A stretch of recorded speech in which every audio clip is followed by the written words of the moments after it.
जय शिवराय, जय जिजाऊ, जय शंभूराजे. मित्रांनो, आपण रोज नवीन नवीन व्हिडिओ घेऊन येत असतो.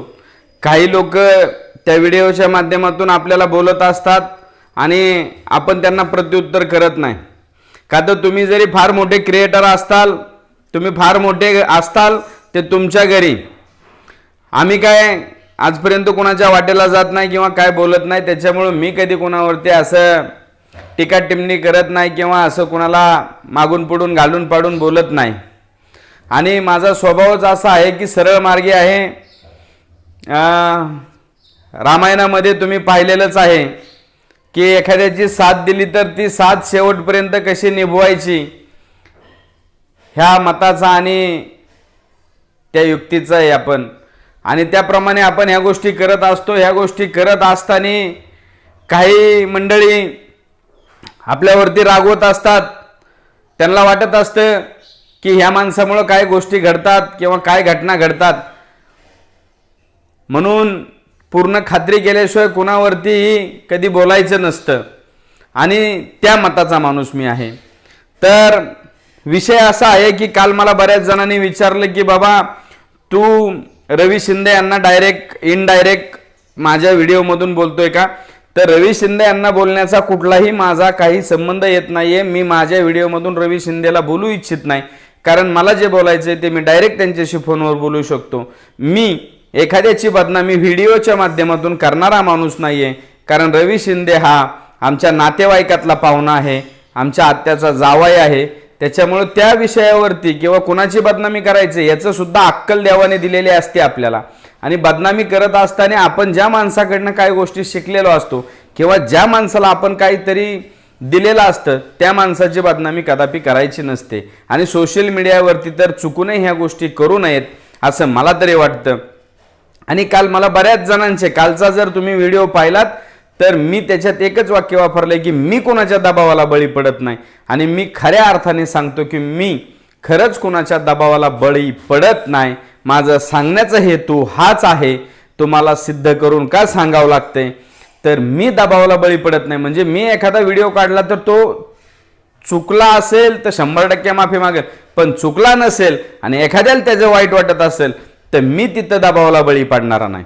अर्थ असा होतो. परंतु अर्थ लावणारे बरेचसे बसलेली मंडळी आहेत, ती वेगळ्या वेगळ्या अनुषंगाने अर्थ लावतायत. त्यांना एक कळत नाहीये की आपण पेटवतोय काय विजवतोय. आणि जर तुम्हाला पेटवता येतंय तर ते विजवायला पण शिकलं पाहिजे. विजवायला जर येत नसेल तर पेटवायची भूमिका तुम्ही कधीच घ्यायची नसती. राहिला प्रश्न असा की बऱ्याच लोकांनी कालच्याच व्हिडिओला मला जास्त हे केलं की बाबा तू रवी शिंदेला इनडायरेक्ट बोलतो. रवी शिंदेचा आणि माझा व्हिडिओच्या माध्यमातून कधीही कलगीतुरा नसतो. सुरुवातीला ज्यावेळेस माझे व्हिडिओ आले होते त्यावेळेस सुद्धा एकदम सगळ्यात सुरुवातीचा पहिला व्हिडिओ जर तुम्ही पाहिलात तर हा माझा रवी शिंदेच्या विरोधातलाच होता. आणि का होता तर फक्त एकच सांगणं होतं की राजकारणात पडू नका.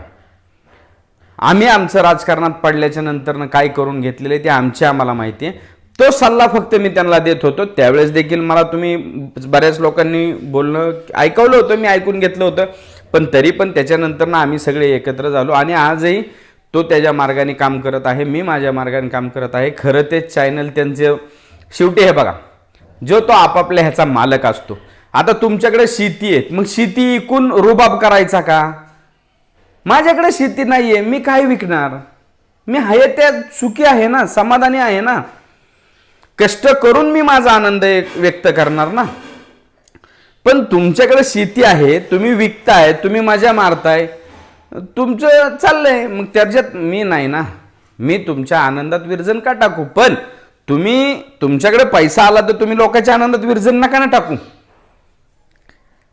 हा एक मुद्दा आहे. परंतु खऱ्या अर्थाने जरी त्या दिवशी त्यांच्या घरी घटना घडली असेल, त्याच्यानंतर मी संदीपला फोन केला होता. त्याच्यानंतर ते ओनली बकुळा या चॅनलवरचा कालचा पण व्हिडिओ मी पाहिला, मला वाटतं तो आहे.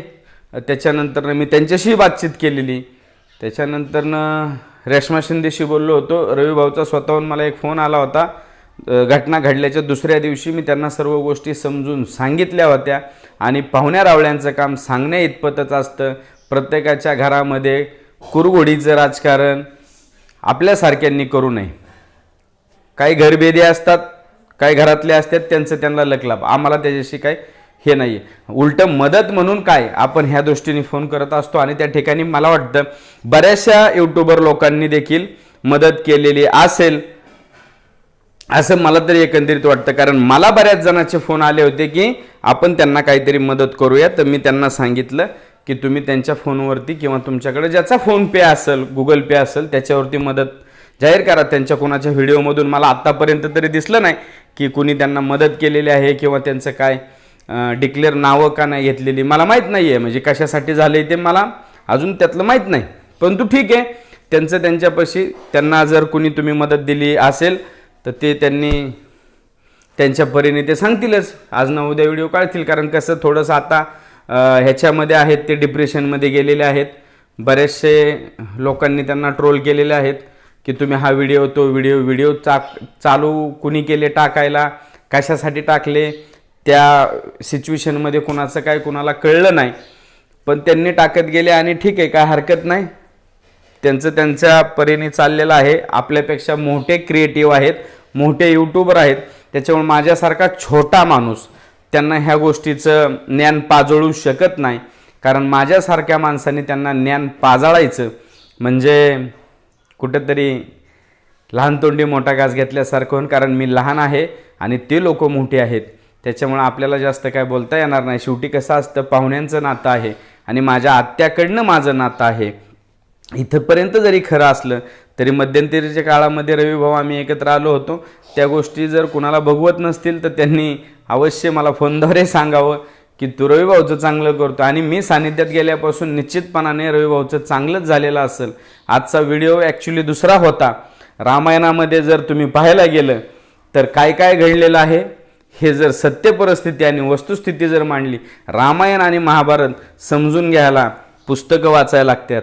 आणि पुस्तकं वाचण्यासाठी आधी सगळ्यात सुरुवातीला या माझ्या राजाला वाचावं लागतं.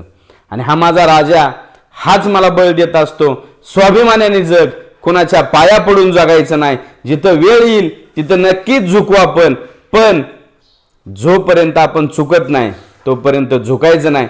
भलेही कुणीही समोर असला, तो बलाढ्य जरी असला तरी त्याच्यासमोर झुकायचं नाही. हे मला छत्रपतींनी शिकवले आहे. ह्या छत्रपतींचीच आण घेऊन सांगतो, आपण कधी कोणाचं वाईट करत नाही. आणि वाटोळं करायचं, कुरघोडीचं राजकारण करायचं, राजकारणाच्या ठिकाणी करायचं असतं. परंतु आज काही घरभेदी हे करतायत